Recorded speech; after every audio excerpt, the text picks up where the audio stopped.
What does Jesus Christ died for your sins really mean? Why did his death have to happen?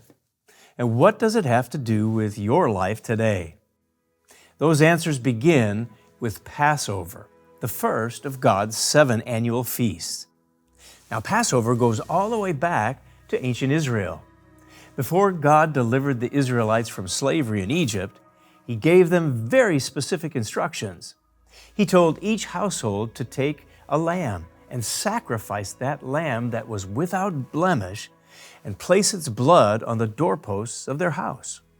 Now that night, when death struck Egypt, God passed over the homes that were marked by blood and spared their firstborn.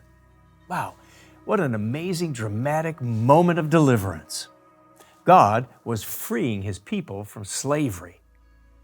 Now that event pointed to something even greater. In ancient Israel, sacrifices were offered in connection with sin. Yet even those sacrifices were temporary. They pointed forward to a perfect and lasting sacrifice to come. You see, the truth is, every one of us, every human being has sinned. Romans 3:23 says, all have sinned and fall short of the glory of God. Now that means all of us need forgiveness. Every one of us need reconciliation with God, being brought together in a right relationship. You know, no animal sacrifice could ever fully accomplish that. Now that's where Jesus Christ comes in. Christ lived a perfect life. He never sinned. And because He was without blemish, He could offer Himself as the perfect Passover sacrifice for all mankind. It's through His shed blood that the penalty of sin can pass over us. It's through His sacrifice that we can be freed, not from slavery in Egypt, but from the far greater bondage of sin. And that's why Passover is so meaningful. For Christians, Passover is not simply a remembrance of Israel leaving Egypt. It's a deeply personal reminder of what Jesus Christ did for each and every one of us. It's because of Him that forgiveness is possible. Because of Him, we can begin a new life. So today, how should Christians observe the Passover? Well, the way that Christ instructed His disciples. Baptized members of the church keep it with deep reverence. Following Christ's example of humility, service, and love, that Passover service begins with foot washing.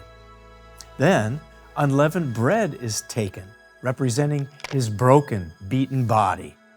And then wine, symbolizing His blood that was poured out so we can be forgiven of sin. It is a very solemn occasion. It takes place in the evening, as Jesus did with His disciples, and it focuses our attention on the incredible price that Jesus Christ Himself paid. And that's where God's plan begins for all of us.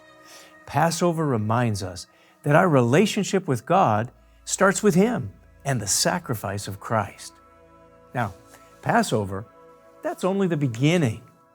In our next video, we'll look at the days of unleavened bread, and we'll see that God not only forgives sin, He calls us to leave it behind and walk in a new way of life. So take a moment, go through Exodus 12, read Matthew 26 and 1 Corinthians 11. There you'll find more information about the Passover.